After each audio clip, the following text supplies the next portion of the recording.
Hello students, आप सभी को आर्मी अस्त्र एजुकेशनल ग्रुप में स्वागत है।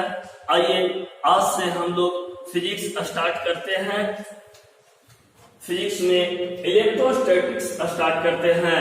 सबसे पहले हम लोग समझेंगे कि इलेक्ट्रोस्टैटिक्स क्या है। देखा जाए यहाँ पे इलेक्ट्रोस्टैटिक्स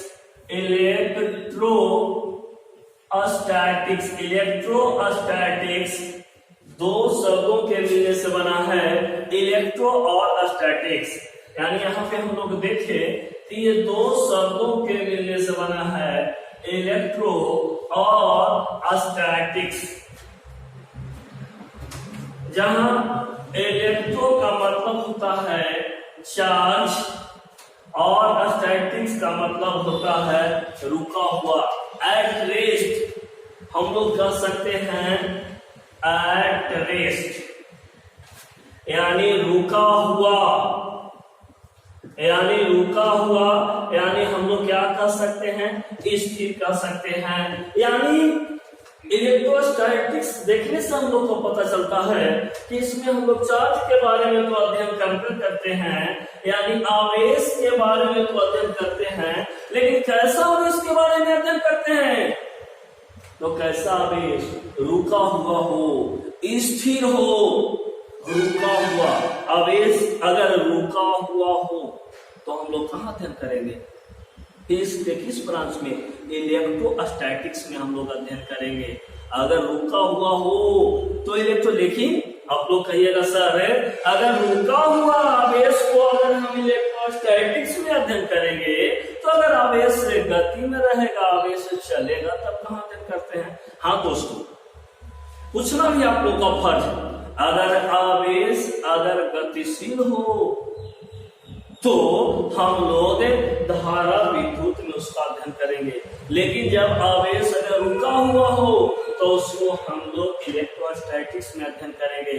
यानी हम लोग कह सकते हैं कि इलेक्ट्रोस्टैटिक्स भौतिकी की वह शाखा है जिसके अंतर्गत स्थिर आवेशों का अध्ययन करते हैं, स्थिर आवेशों का अध्ययन करते हैं। यानी हम लोग कह सकते हैं कि फिजिक्स की इस ब्रांच में स्थिर आवेशों का अध्ययन किया जाता है, स्थिर आवेशों के गुणों और प्रभावों का अध्ययन किया जाता है। फिजिक्स के इस ब्रांच में स्थिर आवेशों के गुणों और प्रभावों का अध्ययन किया जाता है। यानी इलेक्ट्रोस्टैटिक्स जो है भौतिकी की वह शाखा है जिसके अंतर्गत हम लोग स्थिर आवेशों का अध्ययन करते हैं। तो हम लोग लिख सकते हैं, अगर आप लोग लिखना चाहते हैं तो लिख सकते हैं, डिफिनेशन लिखते हैं इलेक्ट्रोस्टैटिक्स से। तो इलेक्ट्रोस्टैटिक के बारे में लिखेंगे, इलेक्ट्रोस्टैटिक्स इसको हम लोग क्या बोलते हैं, हिंदी में हम लोग बोलते हैं स्थिर वैद्युतिकी। तो हम लोग लिख सकते हैं कि स्थिर वैद्युतिकी,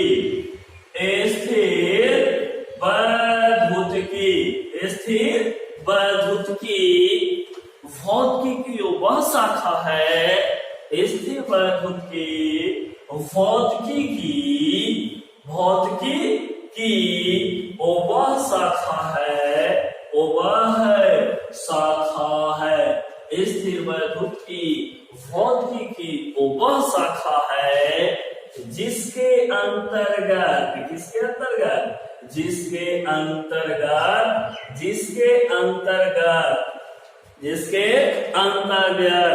स्थिर आवेशों का अध्ययन किया जाता है। यानी रुका हुआ आवेशों का अध्ययन किया जाता है। यानी हम लोग कह सकते हैं स्थिर आवेशों का अध्ययन करते हैं। स्थिर आवेशों का इसमें क्या हम लोग करते हैं, अध्ययन करते हैं।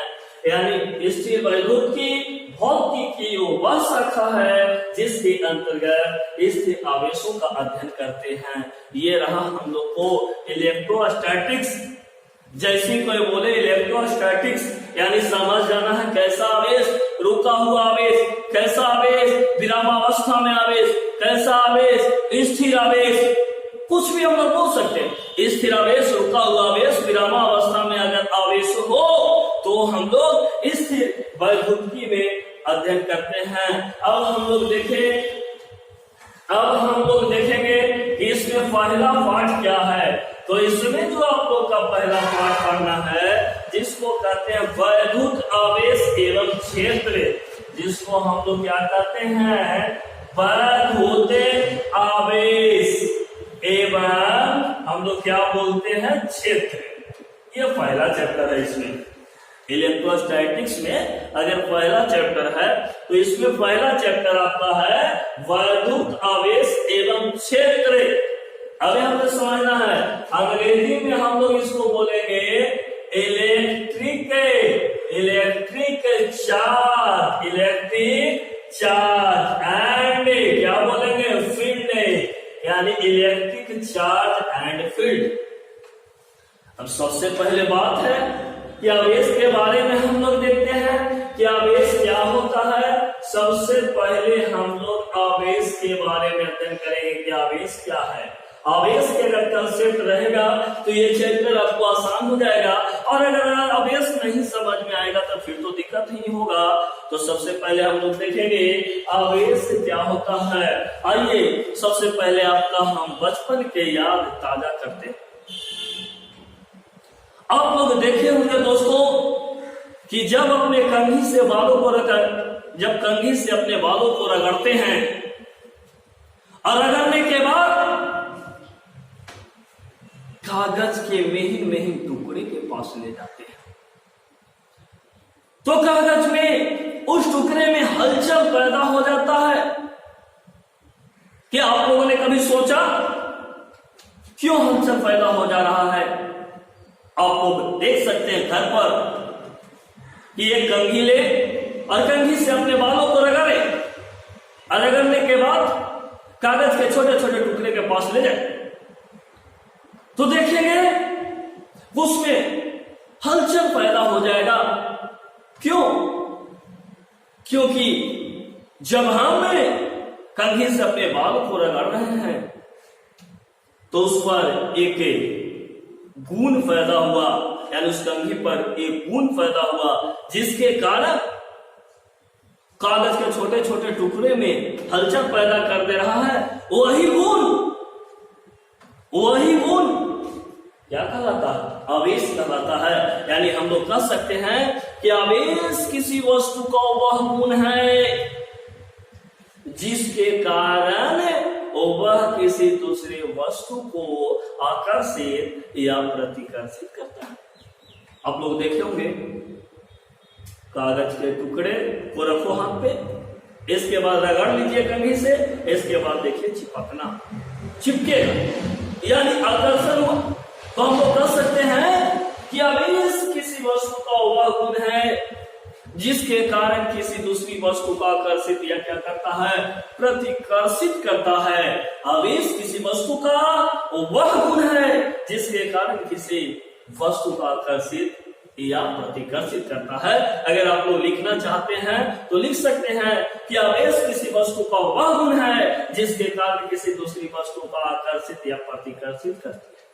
या थोड़ा सा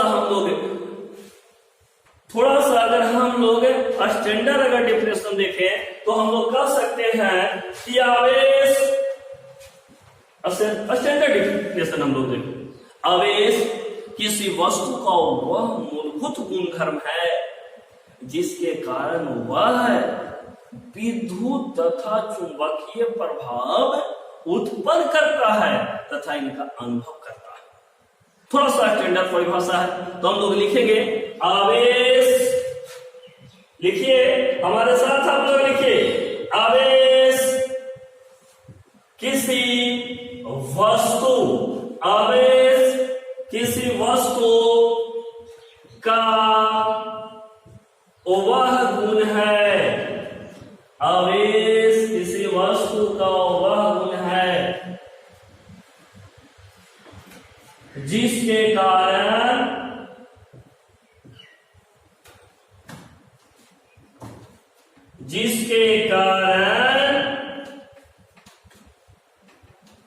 वह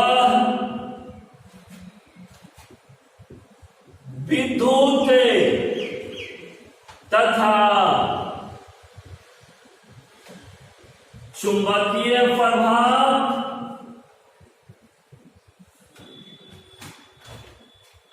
उत्पन्न करता है अथवा इनका अनुभव करता है। हम लोग कह सकते हैं कि आवेश किसी वस्तु का वह गुण है या वह मूलभूत गुणधर्म है। हम लोग कुछ भी कह सकते हैं, मूलभूत गुणधर्म भी हम लोग कह सकते हैं। आवेश किसी वस्तु का वह मूलभूत गुणधर्म है जिसके कारण वह विद्युत तथा चुंबकीय प्रभाव उत्पन्न करता है अथवा इनका अनुभव करता है अथवा इनका अनुभव करता है। फिर से एक बार हम लोग देखेंगे, आवेश किसी वस्तु का वह मूलभूत गुणधर्म है जिसके कारण वह विद्युत तथा चुंबकीय प्रभाव उत्पन्न करता है अथवा इनका अनुभव करता है। या सिंपल शब्दों में हम बताए हैं कि आवेश किसी वस्तु का वह गुण है, आवेश किसी वस्तु पर उत्पन्न वह गुण है जिसके कारण वह किसी दूसरी वस्तु को आकर्षित या प्रतिकर्षित करता है, आकर्षित या प्रतिकर्षित करता है। सिंपल शब्दों में हम लोग सबसे पहले हम लोग इलेक्ट्रोस्टैटिक के बाउंड्री लेवल तैयार करेंगे। आज हम लोग देखेंगे कुछ इससे जो बेसिस चीज है, कुछ मूलभूत चीज है आवेश के बारे में हम लोग देखेंगे। तो सबसे पहले हम लोग जाने इलेक्ट्रोस्टैटिक्स क्या है, इसके बाद हम लोग आवेश के बारे में जाने। अब देखिए आवेश का संकल्पना, अब देखिए कंसेप्ट ऑफ चार्ज।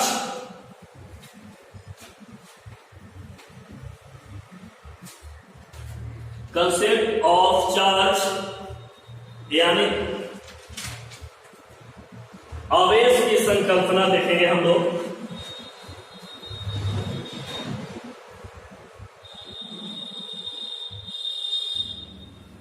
आवेश की संकल्पना,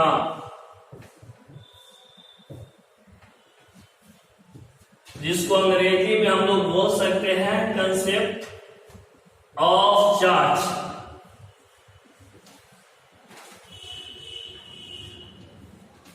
आवेश की संकल्पना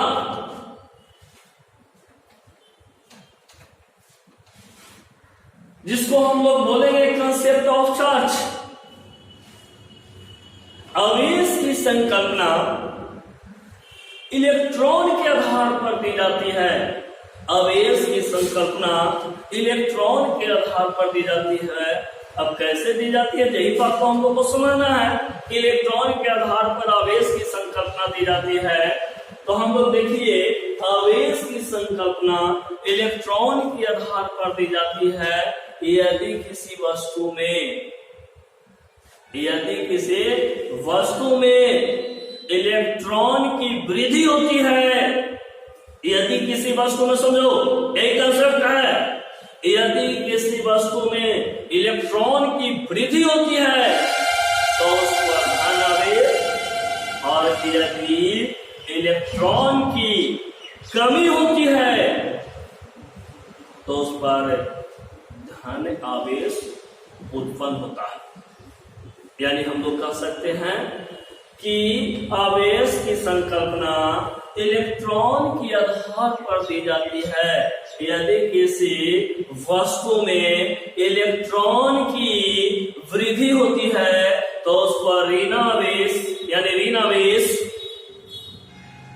और यदि इलेक्ट्रॉन की क्या होती है, कमी होती है, तो उस पर हम लोग कौन आवेश, तो उस पर हम लोग कह सकते हैं धन आवेश उत्पन्न होगा।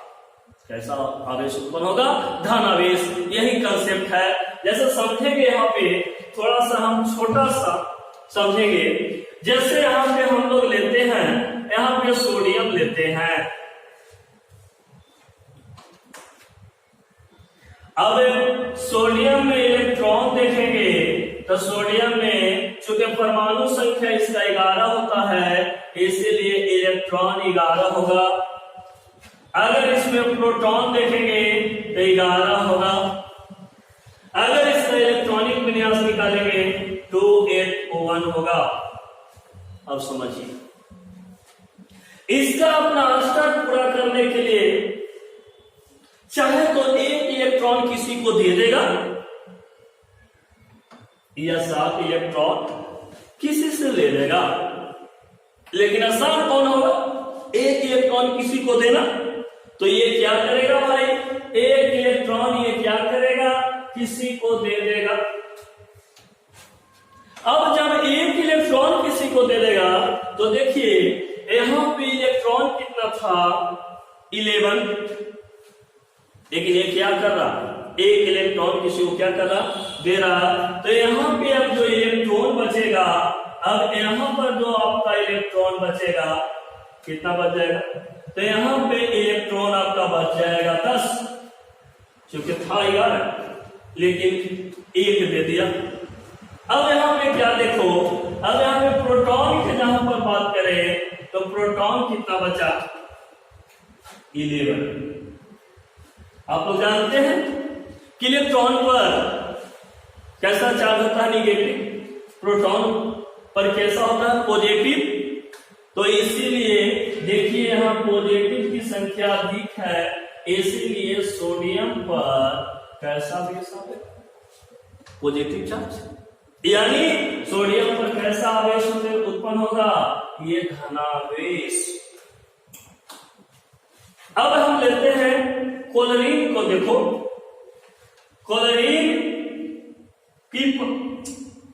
क्लोरीन में अगर देखें तो इलेक्ट्रॉन कितना होता है? 17। प्रोटॉन कितना होता है? 17। इलेक्ट्रॉनिक किनेसिस का देखते हैं 28, यहां पे 7।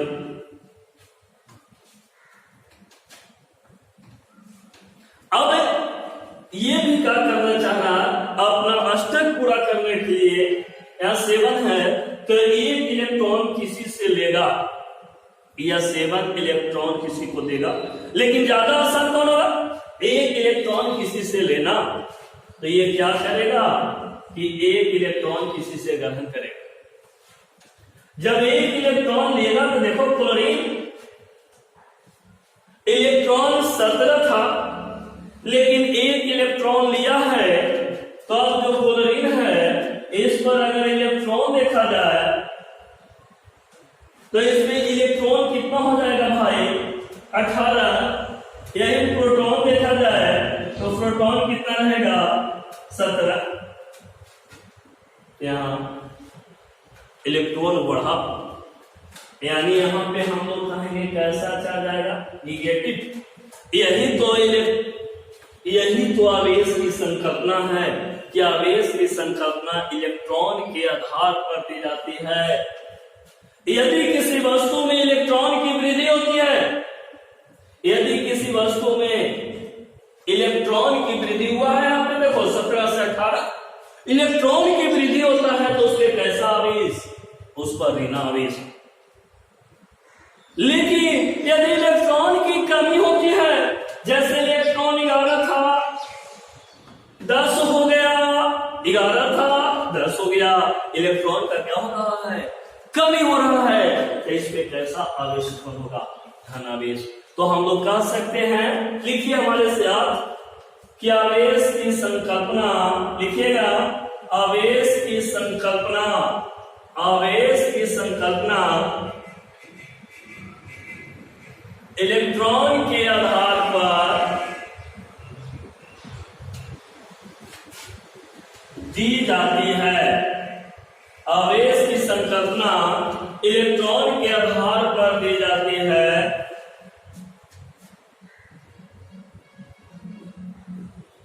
यदि किसी वस्तु में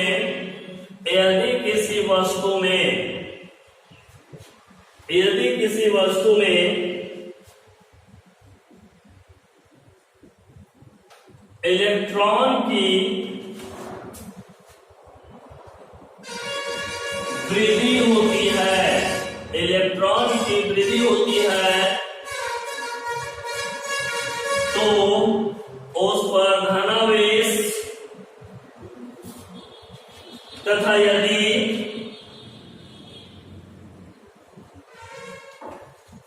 तो यदि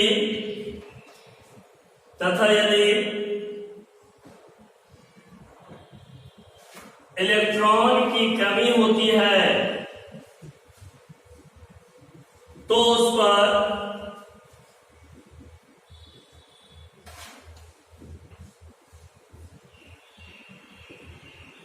ऋणावेश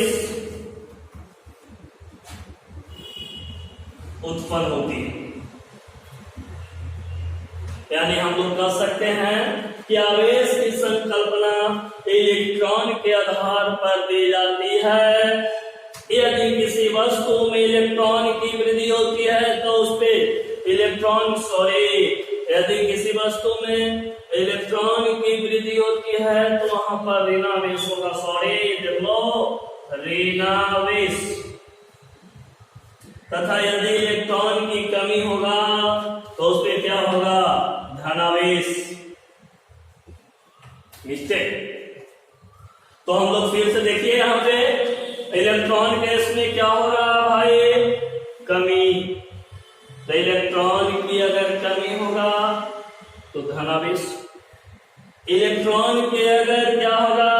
वृद्धि होगा तो कैसा आवेश? ऋणावेश। तो हम लोग ये समझ में आ गया कि आवेश की संकल्पना फिर से एक बार देखो। आवेश की संकल्पना इलेक्ट्रॉन के आधार पर दी जाती है। यदि किसी वस्तु में इलेक्ट्रॉन की क्या होती है? वृद्धि होती है तो उस पर ऋणावेश, तथा यदि इलेक्ट्रॉन की कमी होती है तो उस पर धन आवेश उत्पन्न होती है। ये हो गया कंसेप्ट ऑफ, क्या हो गया? चार्ज। ये हो गया हम लोग को कंसेप्ट ऑफ चार्ज। यही मेन हम लोग को समझना है। अगर ये समझ लिए तो समझिए कि चार्ज से आप लोग का डर जो कि क्या हो जाएगा? खत्म हो जाएगा। आप लोग हेडिंग बनाकर लिखिएगा, कंसेप्ट ऑफ चार्ज, यानी आवेश की संकल्पना। आवेश की संकल्पना इलेक्ट्रॉन के आधार पर दी जाती है। यदि किसी वस्तु में इलेक्ट्रॉन की वृद्धि होती है तो उस पर ऋणावेश, इलेक्ट्रॉन बढ़ेगा, ऋणावेश। तथा यदि इलेक्ट्रॉन की कमी होती है तो उस पर धनावेश उत्पन्न होती है। जैसे सोडियम हम लोग देखेंगे, सोडियम में देखो इसमें क्या हो रहा है? इलेक्ट्रॉन की कमी, कैसा आवेश उत्पन्न हो रहा? धनावेश। इलेक्ट्रॉन की कैसा हो रहा? वृद्धि, तो कैसा उत्पन्न हो रहा? ऋणावेश। अब हम लोग देखेंगे आवेश के प्रकार।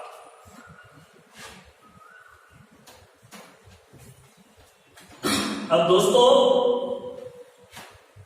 हम लोग अब देखेंगे आवेश के प्रकार। और बिल्कुल आप लोग नोट्स बनाते हुए चलिएगा दोस्तों। अब हम लोग देखेंगे आवेश के प्रकार, टाइप्स ऑफ चार्ज। आवेश के प्रकार, टाइप्स ऑफ चार्ज।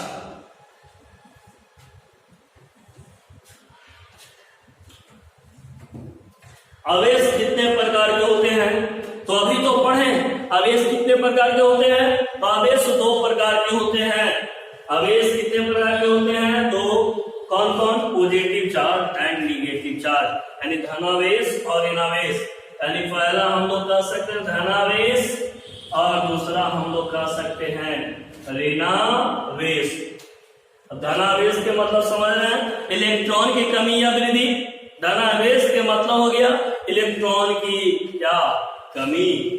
अगर यहां पर हम लोग लिखेंगे इलेक्ट्रॉन की कमी, इलेक्ट्रॉन की कमी, इलेक्ट्रॉन की कमी, धनावेश। हम लोग कह सकते हैं इसमें क्या हो जाएगा?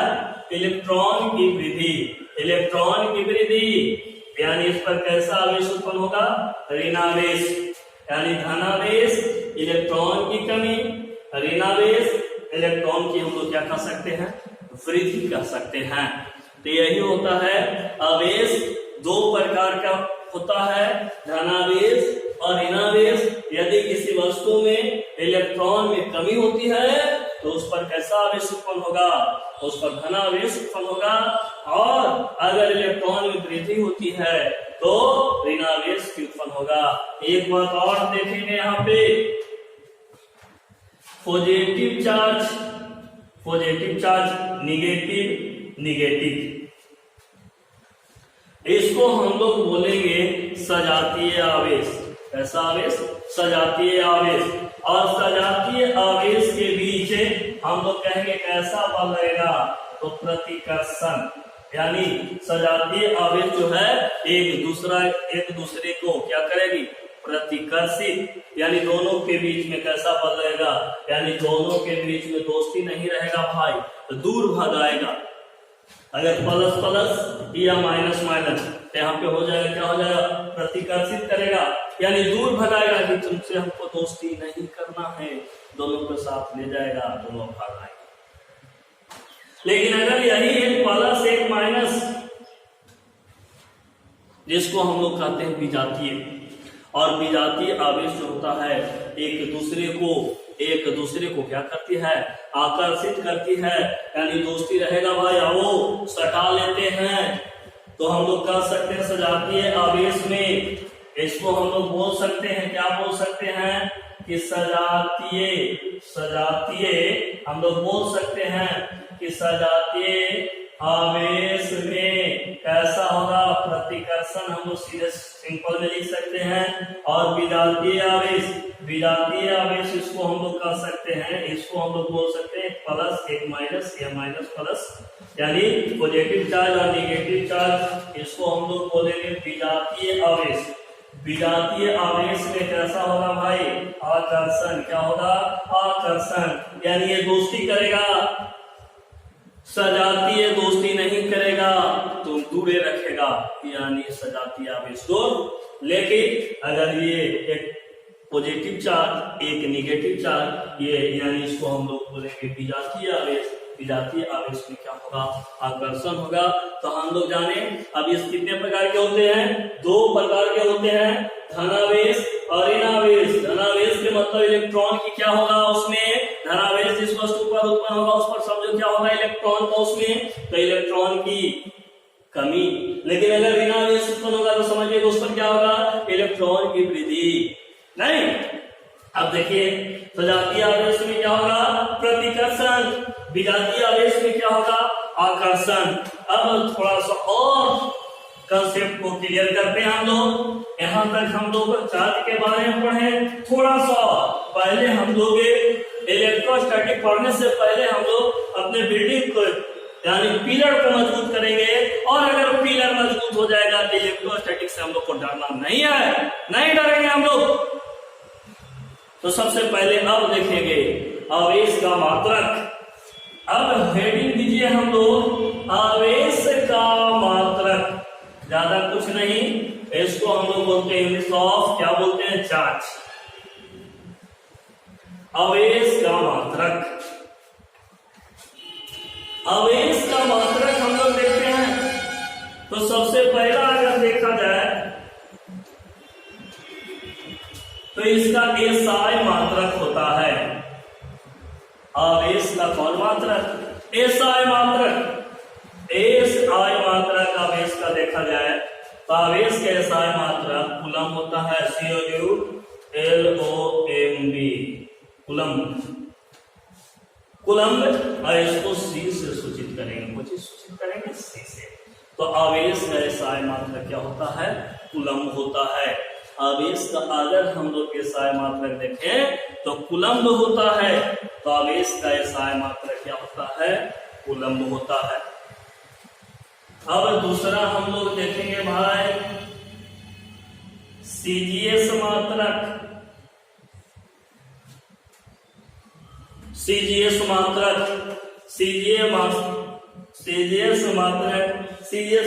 हमें हम लोग पहला देखेंगे ESU, इलेक्ट्रोस्टैटिक्स यूनिट करते हैं, इलेक्ट्रोस्टैटिक, जिसको हम लोग बोलते हैं ESU, या इसी को हम लोग स्टेट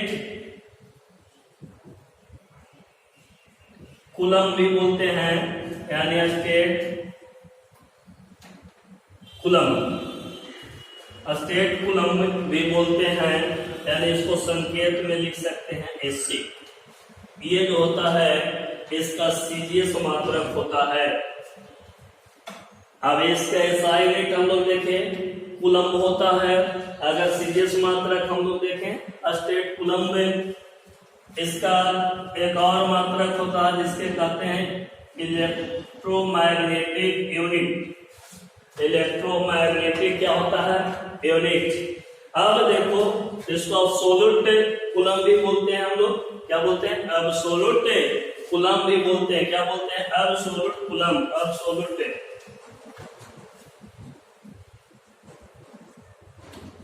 CULOMB।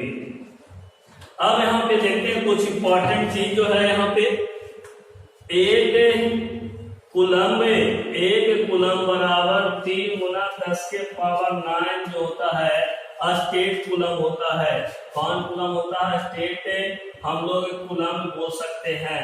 ये बहुत इंपॉर्टेंट आपका है कि एक कूलम बराबर 3 गुना 10 के पावर 9 जो होता है स्टेट कूलम, या इसी को हम लोग क्या कहते हैं कि ESU भी हम लोग बोल सकते हैं। अब देखिए, थोड़ा सा कभी कभी क्वेश्चन पूछता है, आवेश का एक अन्य मात्रक फेराइड होता है और यह आवेश का सबसे बड़ा मात्रक होता है। सबसे बड़ा मात्रक। तो कभी कभी क्वेश्चन पूछ देता है कि आवेश का सबसे बड़ा मात्रक। तो आवेश का अगर सबसे बड़ा मात्रक अगर पूछे तो ये फेराइड होता है। आवेश का सबसे बड़ा मात्रक, तो आवेश का सबसे बड़ा मात्रक जो होता है फेराइड होता है। आवेश का सबसे बड़ा मात्रक यानी आवेश का सबसे बड़ा मात्रक अगर कहा जाए तो फेराइड होता है। कभी कभी ये क्वेश्चन पूछ जाएगा कि आवेश का सबसे बड़ा मात्रक फेराइड, और 1 फेराइड इक्वल टू 96,000 यानी 500 कूलम होता है। यानी 1 फेराइड बराबर 96,500 कूलम होता है। तो हम लोग देखें, आवेश का ये सब मात्रक हो गया। पूछेगा आवेश का बड़ा मात्रक फेराइड। अगर यही आवेश का सबसे छोटा मात्रक पूछे, आवेश का अगर सबसे छोटा तो फ्रैंकलिन होता है। क्या होता है? फ्रैंकलिन। तो अभी तक हम लोग क्या जाने? आवेश के बारे में आज हम लोग अध्ययन किए। आज इसके बाद हम लोग अगला क्लास में पढ़ेंगे, पार्ट 2 में हम लोग पढ़ेंगे प्रॉपर्टीज ऑफ चार्ज के बारे में हम लोग पढ़ेंगे। तो धीरे धीरे हम लोग क्लास आगे की ओर बढ़ाते हुए चलेंगे। आज कुछ बेसिक कंसेप्ट था जिससे इलेक्ट्रोस्टैटिक के हम लोग का क्या हुआ, बाउंड्री लेवल क्लियर हुआ। अभी भी पूर्णतः बाउंड्री लेवल क्लियर नहीं हुआ तो 4 क्लास में हम लोग इलेक्ट्रोस्टैटिक के क्या करेंगे, बाउंड्री लेवल को क्लियर कर देंगे। और जब बाउंड्री लेवल को क्लियर हो जाएगा तब फिर क्या कीजिएगा, मकान तो अपने बना ही लीजिएगा। अगर आप लोग को अच्छा लगा तो इस चैनल को क्या करें, सब्सक्राइब कर दें, ज्यादा से ज्यादा लाइक करें, इससे ज्यादा शेयर भी करें। थैंक यू, धन्यवाद।